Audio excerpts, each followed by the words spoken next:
할렐루야. 네, 마스크를 좀 두꺼운 걸 쓰면 좀 소리가 잘 안 나가요.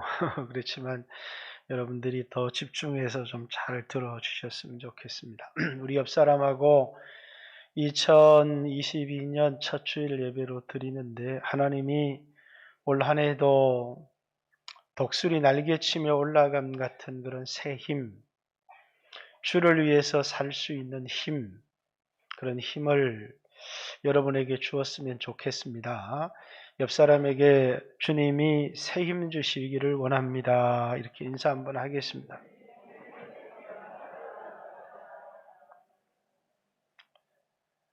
창세기 29장에 야곱의 얘기가, 야곱이 라헬을 사랑함으로, 야곱이 라헬을 사랑했대요. 그래서 레아와 결혼을 했는데 이미 7년을 외삼촌을 위해서 봉사하고 지쳤어요. 그런데 라헬을 사랑함으로 다시 외삼촌 라반을 7년을 섬기기로 약속을 했습니다. 그런데 그 7년을 며칠같이 여겼더라. 이렇게 창세기 29장 20절에 야곱이 라헬을 사랑함으로 외삼촌 라반 7년 섬기는 것을 며칠같이 여겼더라. 이렇게 얘기합니다. 여러분, 2022년 하나님이 우리에게 은혜를 주시고 또 마음의 기쁨을 주셔서 하나님을 섬기는 것을 아주 기쁨으로 섬기고 또 한 해를 살아갈 그런 새 힘을 하나님이 여러분과 저에게 부어 주었으면 좋겠습니다. 2020년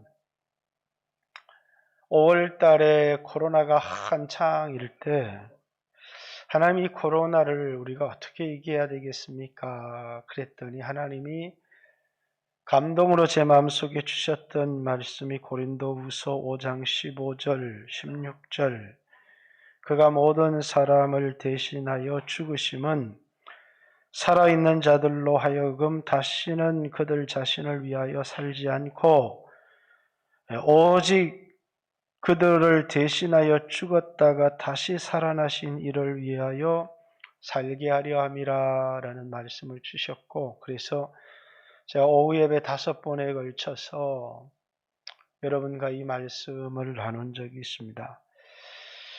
주님, 코로나로 인해서 교회도 지쳤고 사람도 너무 많이 지쳤어요. 주님, 2022년 우리가 어떻게 기쁨으로 주를 섬길 수 있겠습니까? 우리에게 좀 주를 기쁨으로 섬길 수 있는 힘을 주세요. 그렇게 기도했더니 또 하나님께서 이 말씀을 기억나게 해주셔서 2022년 첫 주일 예배로 이 말씀을 여러분과 함께 한번 들여다보기를 원하고 듣기를 원합니다.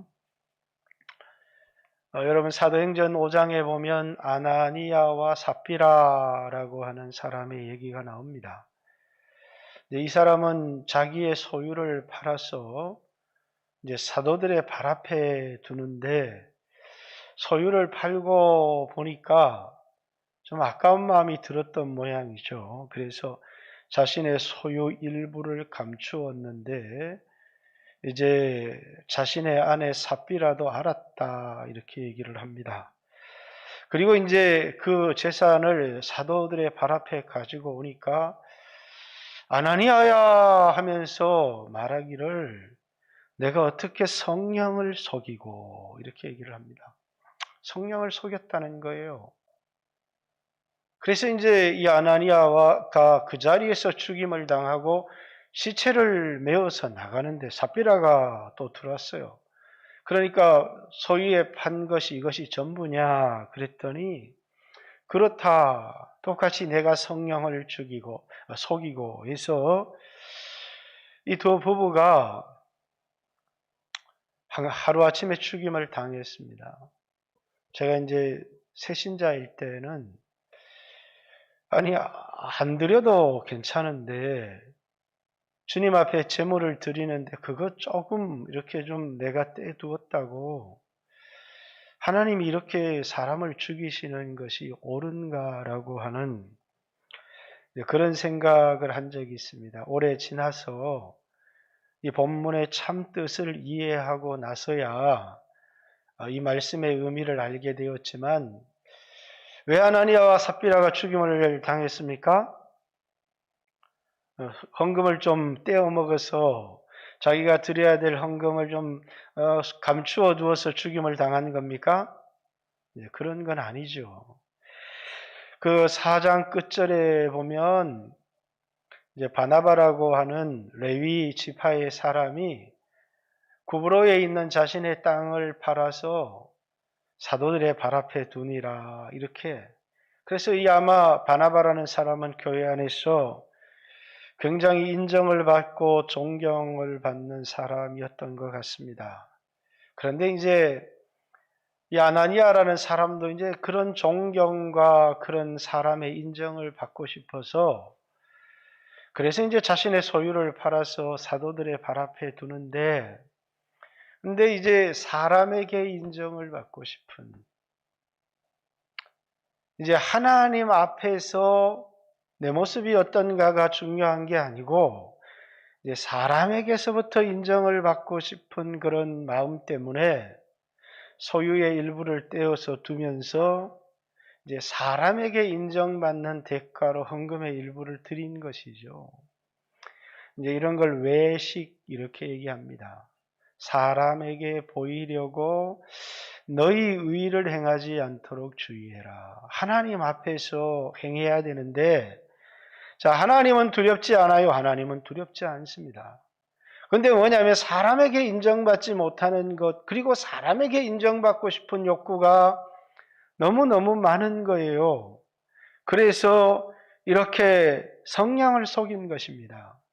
그래서 두 부부가 죽임을 당했고 그것이 초대교회의 큰 부흥의 계기가 되었어요. 왜냐하면 한 사람, 두 사람, 사람들의 마음속에 하나님에 대한 의식이 없고 그저 사람에게 인정받고 싶은 그런 마음이 들기 시작했거든요.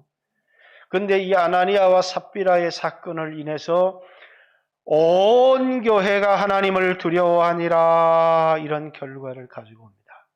왜냐하면 하나님 살아계시는구나. 우리 신앙은 사람에게 보이려고 하는 게 아니라 하나님 앞에 보이려고 하는구나. 하나님은 교회에 파고들 수 있는 교회의 모든 능력을 잃어버리게 하는 이런 외식을 교회 안에 차단함을 통해서 다시 한번 교회가 하나님 앞에 서게 하고 또 교회로 하여금 정결함을 유지할 수 있도록 하셨다라는 사실입니다. 한국교회도 그렇고 우리 영광교회도 그렇고 이제 여러분 마음이나 제 마음속에 조금씩 사라져 가는 것이 있습니다. 그게 뭐냐면 경외라고 하는 겁니다. 그 경외는 이제 주님을 두려워하는 마음입니다. 주님이 우리를 사랑하는데 뭘 주님을 두려워해? 그러나 우리 신앙생활에 너무너무 중요한 게 경외입니다. 하나님을 두려워하는 마음이죠. 근데 하나님을 두려워하는 마음들이 사라지니까 거짓말도 쉽게 하고 헌금도 쉽게 떼어먹고 외식도 쉽게 하고 그리고 이렇게 하나님 앞에서 신앙생활하는 것이 사라지기 시작하는 겁니다. 오늘 11절 본문 이전에도 10절에 보면 이는 우리가 다 반드시 그리스도의 심판대 앞에 나타나게 되어 각각 선악간에 그 몸에 행한 것을 따라 받으려 함이라. 이렇게 우리가 언젠가 각각 하나님의 심판대 앞에도 서게 되고 그리스도의 심판대 앞에 서게 되는 날이 있다. 여러분 왜 교회 다니죠? 여러분 왜 예수 믿습니까? 예수 믿는 이유가 뭐냐 그랬더니 복을 좀 받으려고. 예수 믿는 이유가 뭐라 그랬더니 좀 암병 좀 고쳐보려고. 예수 믿는 이유가 뭐냐 그랬더니 좀 세상에 성공 좀 해보려고 했던 이제 그 사람은 성공하면 교회 떠나고 병 고치면 교회 떠나고. 여러분 왜 예수 믿어요? 답은 아주 간단합니다. 지옥 안 가려고 예수 믿는 거예요. 여러분 지옥이 있다는 사실을 아는 사람은, 그리고 이 지옥을 피할 수 있는 길이 예수 믿는 것, 용서받는 길 외에 다른 길이 없다고 하는 사람은 이 교회 안에 시험이 드는데 교회를 떠나요. 다른 교회로 떠나죠. 근데 교회를, 신앙을 떠나지는 않아요. 다른 교회를 가더라도 그곳에서 꼭 신앙생활을 하죠. 그런데 그냥 사람과의 관계도 좋고 사업도 잘 되고 세상에서 잘 되고 이런 사람들은 시험에 들고 교회를 떠나면 다른 교회를 안 가요. 우리 교회도 그런 분은 잘 없지만 가끔씩 시험이 들어서 교회를 떠나시는 분들이 있는데, 딴 교회 가서 신앙생활 한다 그러면 이렇게 아유 다행이구나 하는 생각을 할 때가 참 많이 있어요. 목사로서는 고마운 마음, 어떻게 그를 좀 잘 품어줬으면 좋았을 텐데 어떻게 그릇이 못 되어서 우리 교회를 떠나게 되었는데 딴 교회에 가서라도 신앙생활을 한다 이렇게 생각하면 참 감사하고 고마운 마음들이 있죠. 왜? 신앙을 떠나지 않으니까. 우리가 예수 믿는 중요한 이유는 지옥, 형벌이 두렵기 때문에 처음 예수 믿는 거예요. 그리고 예수 믿은 사람이 열심히 봉사하며 살아요. 왜 열심히 봉사하게 사느냐면 언젠가 내가 살았던 삶을 가지고 그리스도의 심판대 앞에 서게 되기 때문이에요. 그래서 그 선악간에 각각 그 행한 대로 받게 하려 함이라. 지옥 형벌은 면했을지라도 열심히 주를 위하여 복음 위하여 살아가는 이유가, 그 열정이, 그 힘이 어디에서 나오느냐면 마지막 그리스도의 심판대 앞에 섰을 때 선악간에 받게 될 상과 벌을 인해서 오늘 이 땅에서 열심히 살아가는 힘이 되어진다는 거예요. 그 배경 속에서 11절에 우리가 주의 두려우심을 알므로, 이 주의 두려우심을 경외 이렇게 얘기를 합니다. 그런데 12절에 보면 후반절에 너희에게 주어 마음으로 하지 않고 외모로 자랑하는 자들에게 대답하게 하려 함이라. 이렇게 신앙생활을 하는데 이제 외모로 자랑하는 자들이 있었어요.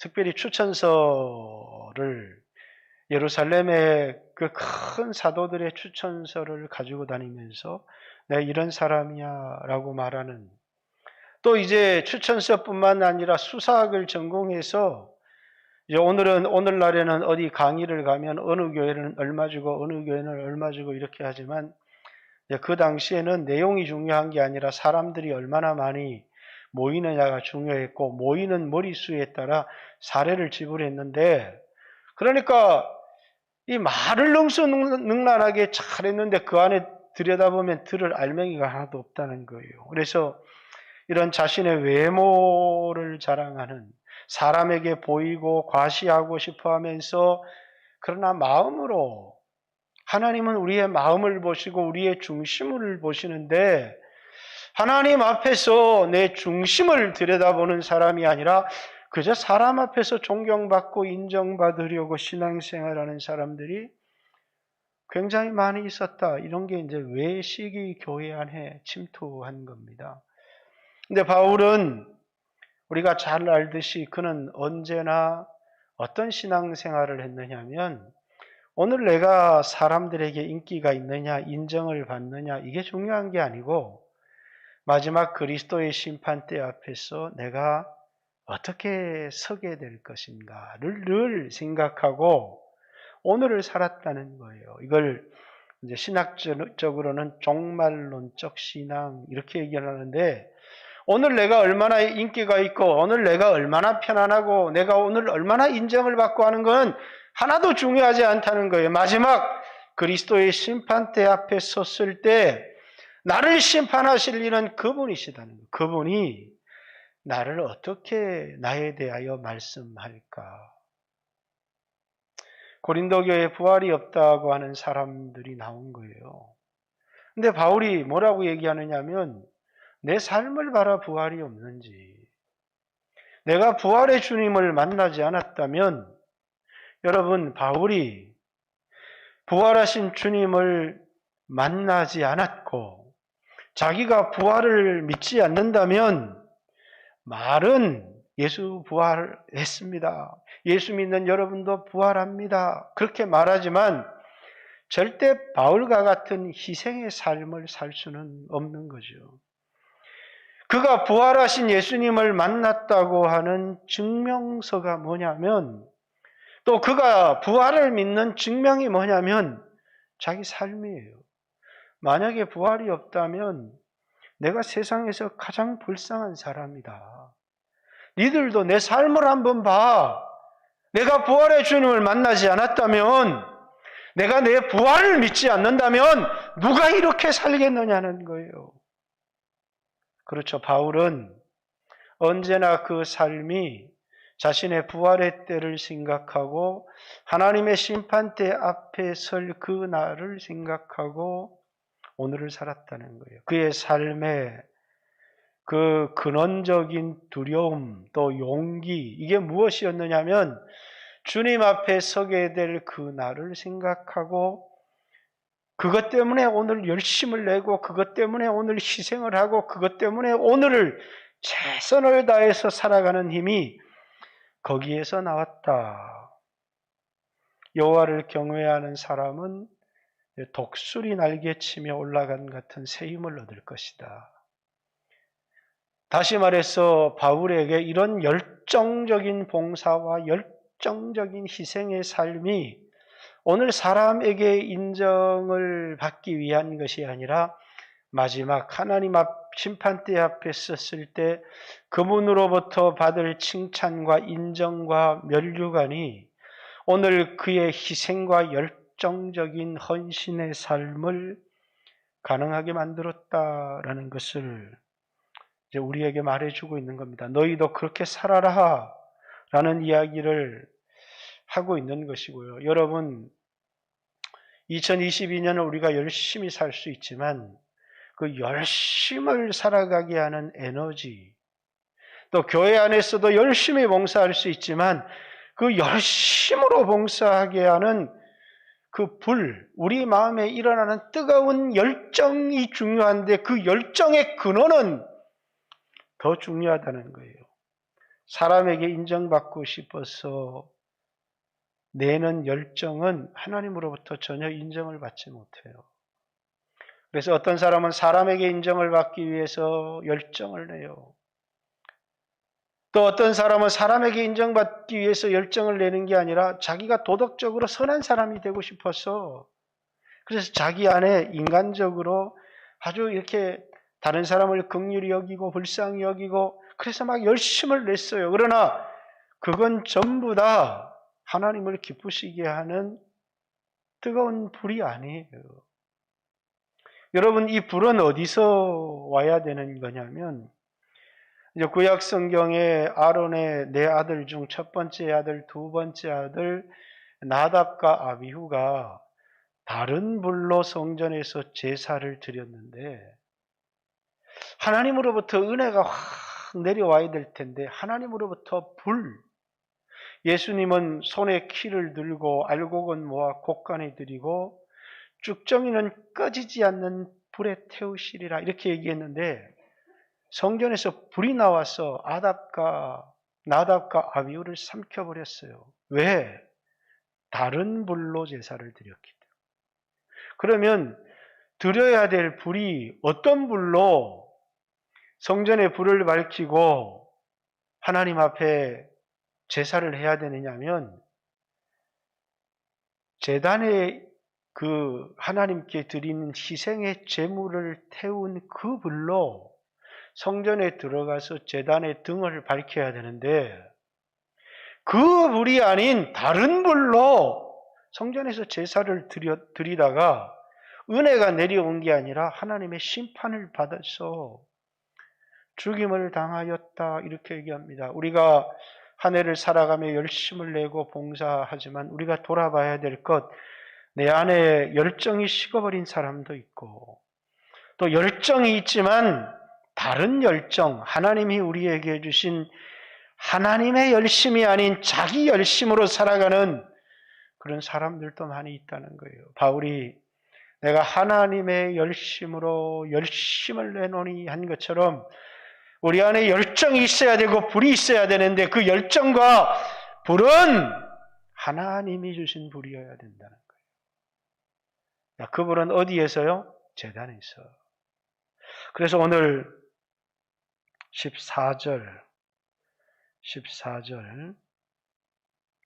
같이 한번 읽습니다. 시작. 그리스도의 사랑이 우리를 강권하시는 도다. 여러분, 우리를 강권하는 게 내가 주님을 향한 사랑이 나를 강권하는 거예요. 주님이 나를 사랑하신 그 사랑이 나를 강권하는 거예요. 오늘 본문을 가만히 읽어보면 그리스도를 사랑하는 마음이 막 나를 불태우고 있다 이렇게 읽는 분이 있어요. 그러나 본문은 그런 이야기가 아니에요.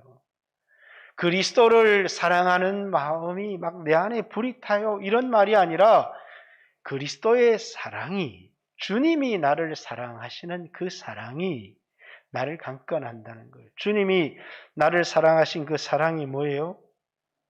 나 같은 사람을 위해서 십자가에 희생하신 사랑이에요. 하나님이 사람이 되셨고 또 나 같은 사람을 위해서 십자가에 죽으셨다는 그 나를 향한 하나님의 사랑.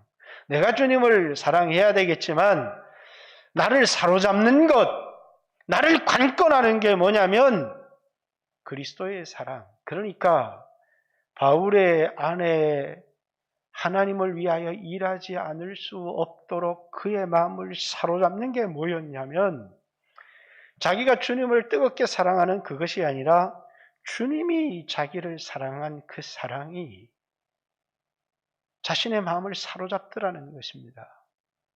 자기에게 열정을 불러일으키더라는 거예요. 뜨거운 마음이 들도록 하는 거라는 거예요.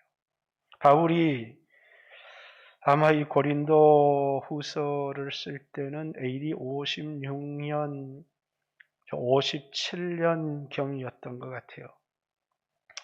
바울이 부활의 예수님을 만난 때는 AD 32년이니까 아마 예수님 만나고 25년, 26년 이제 그 정도의 시점에 그리스도의 사랑이 나를 강권한다라고 하는 이런 고백을 하고 있습니다.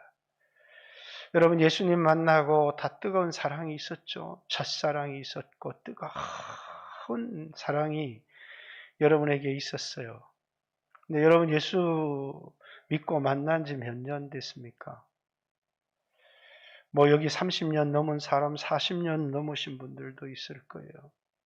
근데 여러분 그 주님이 나를 사랑하신 그 사랑이 여러분 안에 아직도 불처럼 타오르고 있습니까?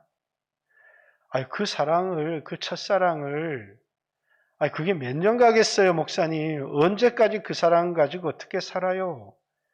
라고 말할지 모르지만 바울은 여전히 그 마음속에 하나님이 자기를 사랑하신 그 사랑이 자기 마음에 불타고 있었다. 이렇게 말하고 있습니다.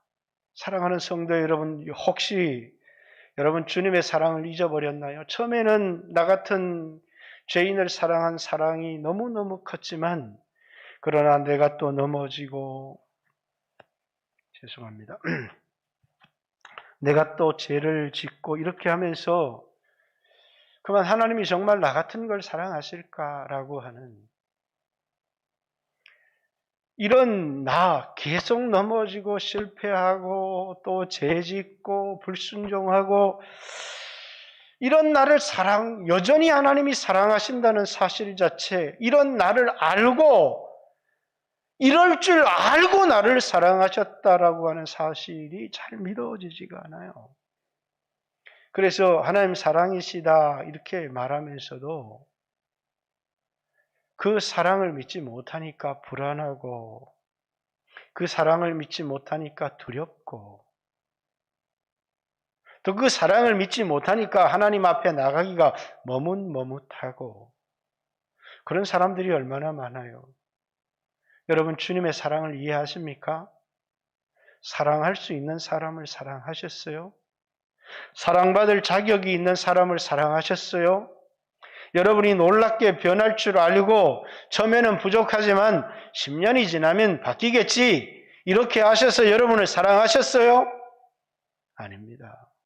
그분의 사랑은 무조건적이었어요. 그분이 나를 사랑하신 사랑이 내 삶을 바꾸기를 원하셨지만, 때때로 내 삶을 바꾸지 못하고 10년이 지나고 20년이 지나고 10년, 20년 때보다 더 못한 내 모습을 가지고 살아가고 있지만 변하지 않은 게 있어요. 내 마음이 변했어요. 10년, 20년 전과 다르게 내 자신의 모든 것이 옛날보다 훨씬 못하고 추하게 바뀌었어요. 그러나 변하지 않은 것이 있어요. 그것이 나를 향한 하나님의 사랑이에요. 나를 향한 하나님의 사랑은 변함이 없어요. 그 사랑이 25년이 지나고 26년이 지났는데 아직도 바울의 마음을 뜨겁게 하고 있다는 거예요. 바울에게 물질을 주어서 바울이 주님을 사랑한 게 아니라 그 제단에서 난 불이라고 하는 건 예수 그리스도의 육체를 불태워서, 어린 양을 불태워서 하나님께 드렸던 제사에서 나온 그 불. 우리가 하나님을 섬겨요. 제사장들이 하나님을 섬기죠. 아침 저녁으로 소제를 드리고. 그런데 어떤 불을 들고 들어가야 되느냐 하면 그냥 자기 주머니에 있는 불을 가지고 불만 켜면 되지 뭐 하고 켰던 게 아니라는 거예요. 아니, 열심만 내면 되지 뭐. 교회 일만 하면 되지 뭐. 하지만 하나님은 더 중요하게 보는 게 있다는 거예요. 어떤 불이냐는 거예요. 그리스도의 사랑. 그리스도께서 우리를 사랑하신 그 사랑에서 일어나는 불. 그 불을 가지고 하나님을 섬길 때 하나님이 받으시는 것이지. 그게 제단에서 난 불이에요. 바울의 마음속에 그리스도의 사랑이 내가 주님을 사랑하는 뜨거운 마음이라고 얘기하지 않고 주님이 나를 사랑하신 그 사랑이 내 마음을 사로잡는다, 이렇게. 바울은 자기가 주님을 사랑했다면 아마 자기 의가 되었겠죠. 그러나 주님이 자기를 사랑하신 그 사랑에 노예가 되고 사로잡힌 사람이었어요. 그래서 주님을 위해서 살아가는데 주님 앞에서 마지막 심판대 앞에 서게 될 자기 자신의 모습을 볼 뿐만 아니라 바울의 마음에 뜨겁게 바울을 열정적인 사람으로, 하나님을 향한 열심히 식지 않는 사람으로, 세상의 그 어떤 고난도 어려움도 바울을 좌절시키지 못했던 것은 그리스도의 사랑이 바울의 마음에 불타고 있었기 때문이에요.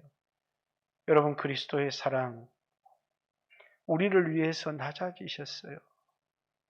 여러분, 그리스도를 위해 바울이 낮아질 수 있었던 것은 우리를 위해 초라해 주시고 낮아지신 그리스도의 사랑을, 그리스도의 사랑이라고 하는 것은 모든 멸시와 천대와 그런 무시를 받으셨어요. 여러분, 오늘날 코로나 시대에 코로나 때문에 교회가 코로나 걸린대 그러면서 멸시도 받고 천대도 받고 세상의 욕도 받아요. 저는 자주 있는 일은 아니지만 교회 일을 하다 보면 억울한데, 이거 억울한 건 난 참 억울하다, 이런 말을 하면 다른 교인들이 다치고 그럴 때가 있어요. 교회 일을 하다 보면 여러분 억울한 일이 많아요. 근데 세상 같으면 나 억울해, 이렇게 쉽게 얘기를 해버리지만, 이게 사실이잖아, 이렇게 얘기해버리지만 그냥 묵묵히 다른 사람들의 비난을 묵묵히 감수해요. 그냥 내가 사실은 이랬어. 이렇게 얘기하면 억울할 것도 하나도 없는데 그러면 누군가가 자신의 허물이 드러나고 자신의 약점이 드러날 때가 있어요. 그럼 뭐예요? 난 억울한데. 근데 주님을 생각하면 하나도 억울하지 않아요. 주님은 억울함을 참으셨어요. 우리를 향한 그 사랑 때문에 우리를 살리시기 위해서 그 억울함을 참으셨어요. 바울이 억울한 일도 많고 힘든 일도 많았는데 그 모든 것을 참을 수 있었던 것은 자신의 마음에서 일어나는 하나님을 향한 사랑 때문이 아니고 자기를 사랑하신 그리스도의 사랑이 바울로 하여금 뜨거운 열정을 가지게 만들었고 수치와 모욕과 멸시와 그 천대를 견디게 만들었고 억울함을 참게 만들었고 위기와 어려움을 또 그 긴 시간에 사람들과의 관계의 아픔을 견디게 만들었던 그 힘이 어디에 있느냐면 그리스도의 사랑 때문이었다. 이렇게 얘기합니다. 그리스도의 사랑이 나를 강권하시는도다. 그러면서 15절 생각한데 한 사람이 모든 사람을 대신하여 죽었은즉 모든 사람이 죽은 것이다. 참 이 해석이 어렵습니다. 한 사람이 모든 사람을 대신하여 죽었으면 내가 100억 빚졌는데 그분이 100억 갚았으면 그만이지 왜 내가 죽은 겁니까? 그분이 나를 대신해서 100억을 갚았으면 내가 안 갚아도 되는 것이지. 근데 왜 내가 죽은 겁니까? 우리는 양 같아서 그릇 행하여 각기 제 길로 갔거늘 여호와께서 우리 무리의 죄악을 그에게 담당시키셨도다. 그렇습니다. 그분은 여러분과 제가 갚아야 될 빚을 갚으셨어요. 그러나 그 세대 사람 중에 누가 그 그리스도의 희생을 그는 죄가 없으신 하나님의 아들인데 그 백성의 허물을 인하며 하였으리요. 이렇게 그분은 죽으셨지만 여러분과 제가 받아야 될 형벌을 대신하여 받으셨어요. 대신 갚아준 거예요. 그럼 끝난 거죠. 근데 왜 우리가 죽은 겁니까? 그래서 이 대신하여라는 것의 해석이 필요합니다. 원래는 영어로 어떤 사람들은 그가 우리를 위해서 죽었다. 또 그가 우리를 대신해서 죽었다. 이런 표현은 정확한 표현이 아닙니다. 물론 그가 우리를 대신하여 죽으셨어요. 그런데 여기에서 써야 될 표현은 그가 우리를 대표해서 죽었다는 거예요. 다시 말해서 아담이 죄를 지음으로 모든 사람이 죄인 된 것 같이 그는 모든 인류의 대표자예요. 예수님이 둘째 아담이에요. 그가 죽으신 것은 모든 사람의 죄를 담당하셔서 대표로 죽으신 거예요. 대표. 그럼 뭐라고요? 그가 죽은 건 대신해서 죽은 거라면 나는 안 죽어도 돼요. 나를 살리기 위해서 죽으셨잖아요. 맞아요. 그는 나를 살리기 위해서 죽으신 거예요. 그런데 여기에서 쓴 표현은 대표해서 죽은 게 아니라, 대신해서 죽은 게 아니라 대표로 죽으신 거예요. 로마서 6장에 우리가 그와 함께 죽고 그와 함께 장사되었다라는 것은 그분이 죽으셨지만 그가 죽은 건 내가 죽은 겁니다. 그렇게 그가 나를 대표해서 죽은 것은 우리는 육신이 살아있지만 다시는 우리 육체가 죄의 종노릇하지 않게 하기 위해서 그분이 우리를 대표해서 죽으셨다는 거예요. 그래서 이 표현은 대신해서 죽었다는 표현이 아니라 대표해서 죽었어요. 그분이 죽으신 것은 내가 죽은 겁니다. 그러면 이제 내가 살아있잖아요. 어떻게 살아가라고? 내가 죽은 사람인데 어떻게 살아가라고? 이제 다시는 내 자신을 위해서 살지 말고 나를 위하여 죽으신 그분을 위해서 살아가라고. 로마서 6장에는 육체를 가지고 있었지만 새 생명 가운데 행하게 하려 함이라. 이렇게. 사랑하는 성도 여러분, 하나님의 사랑이 나를 강권하는 그 사랑은 내 안에 주님을 사랑하는 마음, 이런 것이 아니라 내가 죽은 겁니다. 그분의 사랑을 입었고 감사하는 마음이 있지만 그분은 나를 대신해서 죽으셔서 내가 받아야 될 형벌을 다 받으셨을 뿐만 아니라 이것은 대신의 원리예요. 또 하나의 원리가 있어요. 그는 나를 대표해서 죽었어요. 그분은 나를 대신해서 죽으셨을 뿐만 아니라 그분은 나를 대표해서 죽은 거예요. 그분이 나를 대신해서 죽으셨다는 것은 내가 갚아야 될 빚을 그분이 다 갚으셨다는 거고, 그분이 나를 대표해서 죽으셨다는 것은 그가 죽은 건 내가 죽은 거라는 거예요. 그래서 예수 그리스도의 죽음의 의미는 두 가지가 있는 거예요. 하나는 그가 나를 대신하여 죽으신 거예요. 그러면 대신하여 죽은 이 속죄의 죽음을 통하여 내게 오는 건 뭡니까? 나에게 형벌이 없어져요. 자, 이 죄의 형벌이 사라지는 것, 잘 들으셔야 돼요. 여러분, 예수님이 나를 대신하여 죽으셨다는 것을 믿는 사람은 형벌받을 일이 없어요. 형벌 대속이에요. 그분이 나를 대신하여 죽으셨다는 것은, 그분이 내 죄의 빚을 갚으셨다는 것은 내가 더 이상 갚아야 될 게 없다는 거예요. 그분이 나를 대표해서 죽으셨다는 것은 뭡니까? 내가 죽었다는 거예요. 그 말은 죄의 형벌에서부터 자유를 얻는 것은 대신해서 죽었기 때문이고, 그럼에도 불구하고 끊임없이 죄의 강력한 세력이 우리 안에서 나를 지배하고 있다 이거예요. 그래서 바울도 오호라 공고한 사람이로다. 이 사망의 몸에서 누가 나를 건져내겠느냐. 바울 안에 분명히 죄의 대속을 받았지만 그를 사로잡는 무서운 죄의 형벌의 세력들이 있었던 거예요. 그걸 죄의 세력이라고 해요. 아직도 죄는 강하게 우리를 사로잡으려고 하고 우리를 종노릇하게 하려고 하는 겁니다. 그런데 내가 그를 대신하여, 그분이 나를 대신하여 죽으셨다는 것은 내가 형벌받지 않아도 된다는 것이고, 그분이 나를 대표해서 죽었다는 것은 내가 죽었다는 거예요. 죄에 대하여는 죽고 하나님께 대하여 살려하려 하심이라. 이게 뭡니까? 대표성의 원리예요.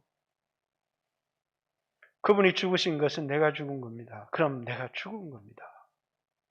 살아있지만 죽은 거예요. 왜 죽었다고 하느냐? 더 이상 죄의 세력이 나를 지배하지 못하도록. 옛날에는 죄가 내 안에서 왕노릇했지만 이제는 은혜가 내 안에서 왕노릇하게 하기 위해서, 이게 로마서 6장이 우리에게 가르치고 있는 거예요. 그래서 이 번역, 제가 이번 한 주간도 이 번역을 찾아본다고, 그러니까 이 수없이 이 instead of라고 하는 이 영어의 표현이 많은 번역들에서 있더라고요. 근데 우리 성경에는 대신하여, 이렇게 대표하여, 또 이제 십자가 전쟁 이후에는 이제 한 깃발 아래 모이게 했다, 이렇게. 다시 말해서 예수 그리스도의 십자가의 죽음은 이방인과 유대인이 하나 될 수 없잖아요. 여러분의 부자와 가난한 사람이 하나 될 수 없잖아요. 배우고 못 배운 사람이 하나 되기가 얼마나 힘들어요. 그런데 그 사랑이 우리를 하나로 만들었다는 거예요. 십자군 전쟁 때 나왔던 번역 같아요. 여러 나라가 그리스도의 십자가의 깃발 아래 하나가 되게 만들었다는 거예요. 여러분 맞죠? 여러분, 하나님의 십자가는 우리를 하나 되게 만들어야 돼요. 남자와 여자 뿐만 아니라 가난한 사람, 부한 사람, 배운 사람, 못 배운 사람, 거기서 난 니보다 많이 가졌는데, 난 니보다 많이 배웠는데 넌 냄새나, 이렇게 하면 하나가 될 수가 없는 거예요. 그리스도의 십자가의 사랑은 이 십자가의 군대는 그 깃발 아래 우리를 하나 되게 만드는 거예요. 여러분, 부부가 하나 될 수 있습니까? 그런데 그리스도의 십자가의 사랑이 전혀 다른 부부를 하나 되게 만드는 거예요. 교회를 하나 되게 만드는 힘은 예수 그리스도께서 우리를 사랑하신 그 사랑이 하나 되게 만드는 거예요. 주님이 저 형제를 위하여 죽으셨구나. 주님이 저 자매를 위해서 희생하셨구나. 그 순간 우리가 가지고 있었던 그 사람 육체를 따라 예전에 알았지만 나도 더 이상 그를 육체를 따라 알지 아니하노라. 뒤에 이제 나오는 표현입니다. 왜? 그리스도의 사랑 때문에 이제는 우리가 그가 연봉 얼마짜리 사람이든 어떤 대학을 나온 사람인 것 그것이 우리에게 중요한 게 아니에요. 우리에게 중요한 하나는 그리스도께서 그를 사랑하셨다는 사실만이 중요한 십자가의 깃발 아래 우리를 하나 되게 하는 이제 이것은 이 표현은 이제 이런 해석들은 이제 주로 중세 십자가 전쟁 이후에 나온 해석들이기 때문에 아마 이제 그때의 번역가들이 번역했을 것이다라고 많이 생각합니다. 그러나 어쨌든 여러분 그가 우리를 대신하여 죽었다는 이 표현은 오늘 본문에서는 그가 우리를 대표해서 죽었다는 거예요. 대신해서 죽으셨을 뿐만 아니라 대표해서 죽었어요. 여러분과 저로 하여금 더 이상 우리 자신을 위하여 살지 않고 그를 위해서 살게 하려고 그렇게 하셨다는 그렇게 하는 게 뭐라고요? 그리스도의 사랑. 나를 대신해서 죽으신 사랑뿐만 아니라 나를 대표해서 죽은 사랑. 그래서 내가 죽은 거예요. 다시는 우리 자신을 위하여 살지 않고 그를 위해서 살게 하려고. 뿐만 아니라 여러분과 저로 하여금 이 땅에서 화목의 사신이 되게 하기 위해서. 하나님과 우리 사이에는 담이 있었어요. 근데 예수님이 이 땅에 육체를 입고 오셔서 하나님과 우리 사이에 가로막았던 담을 하셨어요. 예수님의 십자가가 원수되었던 하나님과 우리의 관계를 화목하게 만드셨어요. 그래서 우리를 뭐라고요? 이제는 새로운 피조물일 뿐만 아니라 너희에게 화목의 직분을 주셨고 화목의 메시지를 주셨다는 거예요. 사랑하는 성도 여러분, 2022년은 여러분 교회 안에서 하나 되고 화목해야 될 뿐만 아니라 여러분과 하나님 사이에 사단은 계속해서 여러분의 죄를 들추어서 하나 될 수 없는 벽을 너는 이런 죄를 지었고 너는 이런 죄를 지었고 근데 그걸 하나님이 다 허물어 버리셨어요. 뿐만 아니라 세상 사람들에게 가서 그리스도의 십자가의 사랑을 전하는 화목의 사신으로 우리를 보내셨다라는 사실을 여러분과 제가 기억하며 살아가는 그런 한 해가 되었으면 좋겠습니다. 2022년 우리는 어떤 힘으로 살아갈까? 여러분 오늘 이 세상에 인정을 받고 또 남녀 간의 사랑을 하고 돈 버는 재미도 있고 어떤 사람은 돈을 버는 힘으로 인생을 살아가기도 하고 어떤 사람은 자식이 크는 걸 보고 손주가 키는 걸 보니까 너무너무 그걸 보니까 아름답고 힘이 생긴다. 여러분 그런 일 가져도 좋습니다. 그러나 여러분에게 있어야 될 진정한 힘은 어디냐면 마지막 그리스도의 심판대 앞에 설 때 그때 내가 하나님 앞에 칭찬받는 사람으로 그래서 여호와를 경외함이 내 안에 오늘을 살아가는 힘이 되어져야 되고 또 나를 사랑하신 그 주님의 사랑이 오늘 내가 살아가는데 고난을 참고 어려움을 견디고 수치와 부끄러움을 참고 견디어 나가는 주를 위해서 살아가는 힘이 되어져야 되고 그리스도를 끝까지 따라가는 힘이 되어져야 되고 우리가 복음 전하기 어디 쉽습니까? 그런데 그 복음을 전하는 힘이 우리를 사랑하신 주님의 사랑, 그 사랑을 깊이 깨달음으로 2022년 하늘로부터 내려온 은혜가 그리스도의 여러분을 향한 사랑이 오늘 이 땅을 견디어내고 사랑하고 그리스도를 따라가는 진정한 힘이 되어지기를 주님의 이름으로 축복합니다. 같이 한번 주여 하신 후에 하나님 앞에 기도하는 시간을 갖겠습니다. 주님, 코로나 2년여 거치면서 기도할 힘도 잃어버렸고, 또 이제 헌금할, 희생할 힘도 잊어버렸고, 전도할 힘도 잊어버렸고, 그래서 우리의 입에 남은 건 변명밖에 없습니다. 하늘문을 열어서 2022년을 살아갈 힘을 다시 우리 마음속에 그리스도에 대한 그런 사랑, 그 사랑 이전에 나를 사랑하신 주님의 그 큰 사랑을 깨닫고 그 사랑이 내 마음을 사로잡게 해주시고 하나님을 경외하는 마음으로 올 한 해를 살아갈 수 있도록 하나님 축복해 주세요. 주여 하신 후에 한 2, 3분 기도합니다. 기도드리겠습니다. 주여